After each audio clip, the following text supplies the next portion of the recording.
This killer kidnaps the girl and is about to cut her with a sharp knife. But then he sees that the girl is neither scared nor crying. Seeing this, he thinks of cutting her with an even bigger knife. But when the girl sees the large knife, she starts laughing, which makes the killer angrily ask her why she's laughing. The girl then tells the killer, "You can't kill me because my boyfriend will save me from you." This is the story of a girl named Damini who was waiting for her boyfriend at a train station. But just then, a killer appears and sprays something on Damini's face, making her unconscious. However, before she completely loses consciousness, she smiles because she sees her blind boyfriend, Gautam, arriving at the station. The killer notices. Gautam is blind, so he quietly lifts Damini and carries her away. Gautam senses something is wrong and starts calling out to Damini. As he searches nearby, he finds her ring, confirming his suspicion that she's in danger. Let's go back to how it all started. The story opens in a deserted location where a psycho killer ties a girl to a bed and silently beheads her, placing her mutilated body in a hidden place. The next morning, police discover the body and complete formalities. In the same city lives Gautam, a blind man who regularly listens to a radio jockey named Damini. Over time, Gautam falls in love with her, though it's one-sided. With the help of his friend Raj Nayakam, he keeps track of Damini's schedule and movements. One day, while following her, he ends up at a wedding where he tries to impress her by singing. He eventually proposes to her. Damini initially rejects him, but after his persistent requests, she gives him a challenge. "If you truly love me, find out where I'll be tomorrow and meet me there. Then I'll accept your proposal." She gives him a hint and tells him to listen to her show carefully. The next day, Gautam listens to her program attentively. That night, Damini waits at the railway station, confident that Gautam will come. But instead, the psycho killer arrives and sprays, her face again making her unconscious. Just before passing out, Damini sees Gautam and smiles. Gautam arrives, smells her perfume, and begins walking toward the bench where she was. But the clever killer silently carries her away, right in front of Gautam. Despite being blind, Gautam senses something is wrong. He calls the police, telling them Damini has been abducted by the psycho killer. Meanwhile, the killer prepares to cut off Damini's limbs, but stops when he sees no fear on her face. In fact, she's smiling. He asks why she isn't afraid. Damini calmly replies, "7 days from now is my birthday. If I don't reach Gautam by then, he'll find me no matter where I am."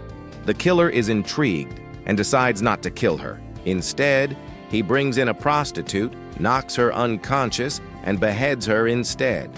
He ties up the body and makes it appear as if it's Damini. He throws the body where it will be found.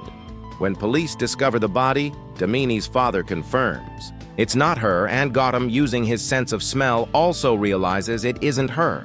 Gautam then visits a psychiatrist named Dr. Sushila, insisting Damini is still alive. She is surprised, as the killer usually never spares a victim. Sushila encourages Gautam, saying maybe he will succeed where police have failed for 1.5 years. Gautam then visits the police commissioner, asking for help. A constable named Akbar tells him about Kamla, a former officer who once handled the case.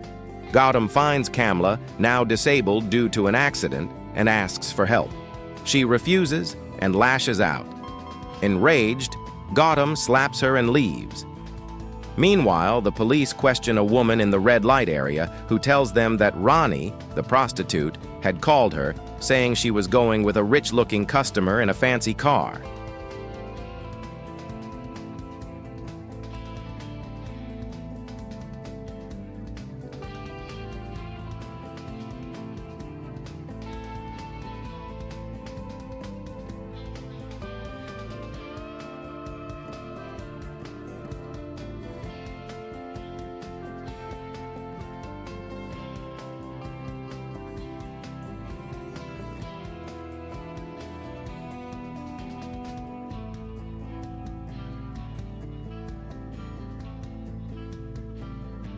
The police gather enough information to conclude that the killer is a wealthy man, likely around 28 to 30 years old, and owns 1 or 2 luxury cars.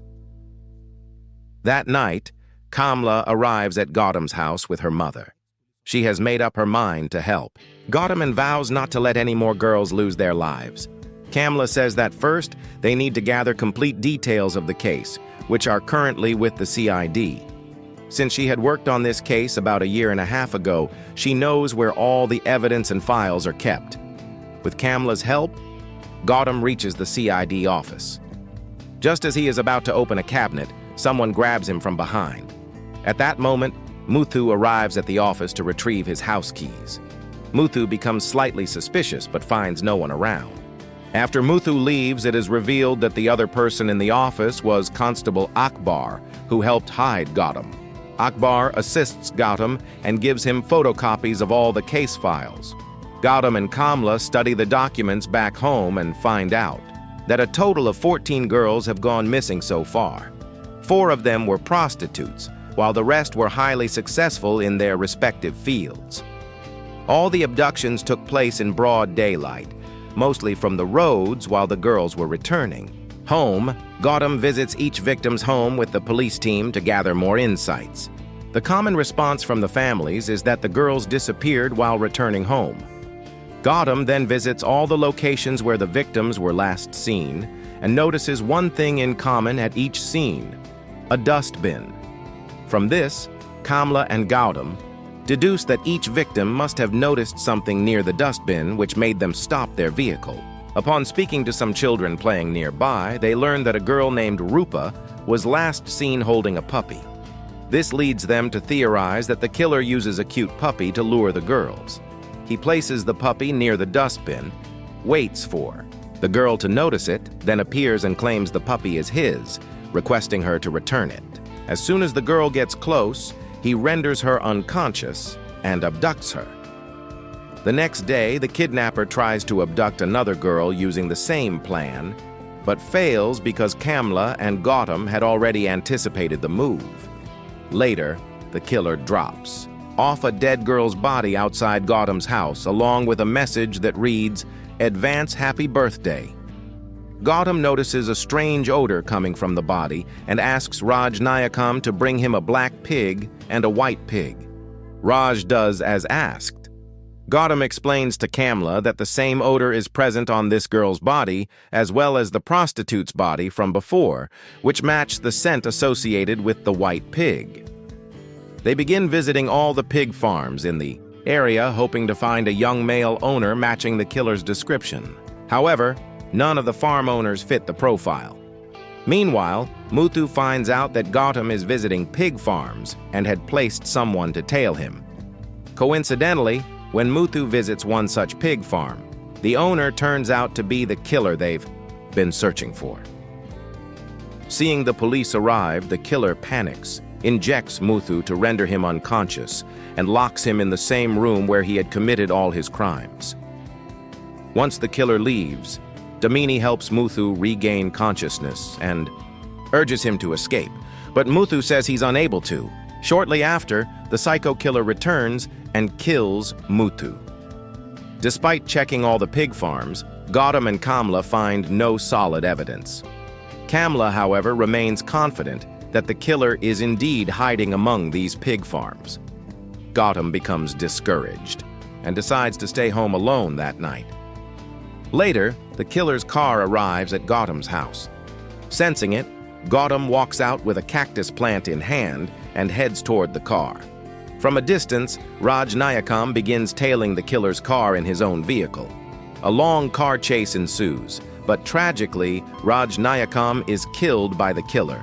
Using Raj's phone, the killer calls Gautam and threatens that he will kill Damini on her birthday. The next day, Gautam learns of Raj's death and is devastated. Raj was not only his eyes, but also his best friend. While performing Raj's post-mortem, the doctor informs Gautam that the killer cut off Raj's right-hand pinky finger and took it with him. Seeing this, Gautam tells Kamla and her mother that he will no longer continue chasing the killer. This deeply angers Kamla. She tells him, "If you had to give up, Then why did you pull me out of the darkness? What was the need to give me hope? It was all my fault that I trusted you.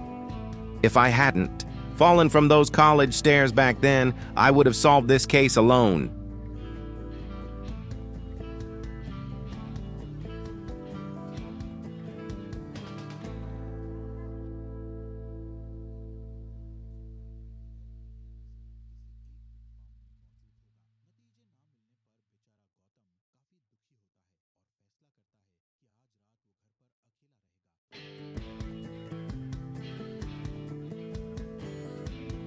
Hearing the college reference, Gautam and Kamla go straight to the college where Kamla had come 1.5 years ago.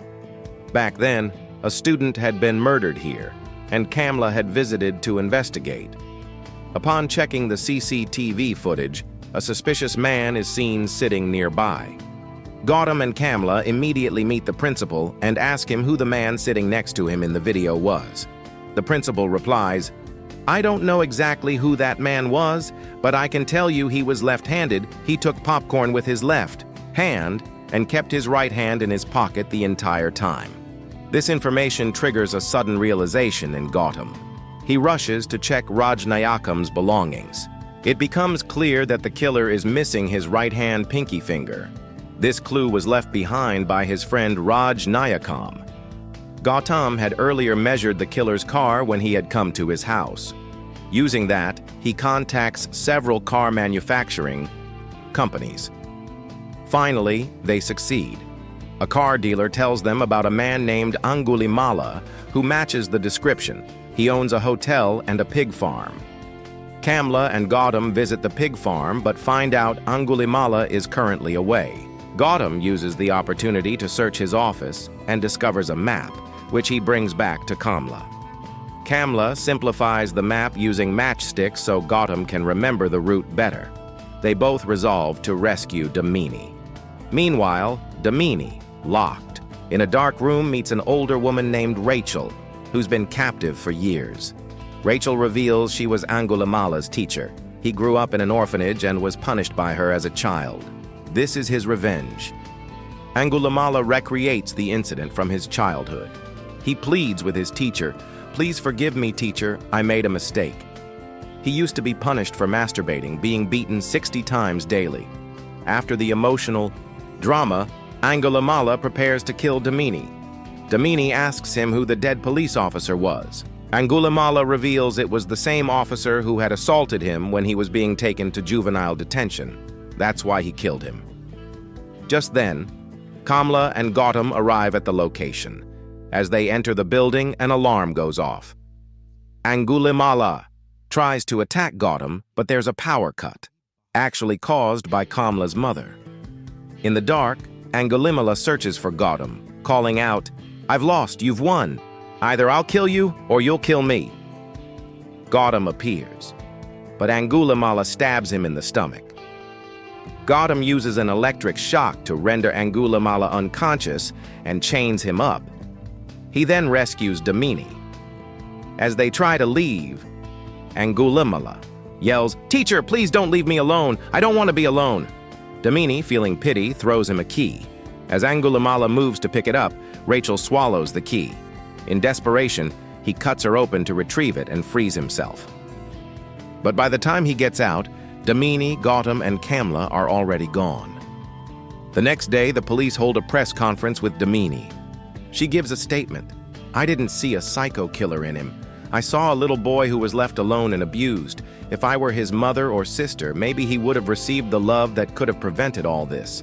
This interview is seen by Angulimala. For the first time, he feels understood. Someone has finally seen him with compassion. Accepting his guilt and defeat, he jumps off a cliff and ends his life. Final reflection. The film ends with a deep message. Usually, in intense films or stories, the writer-director paints the villain purely as evil. But sometimes, it's essential to ask why someone became evil. In Angulimala's case, the punishment he received as a child left permanent scars. A teacher's role is to guide, not to shame or brutalize.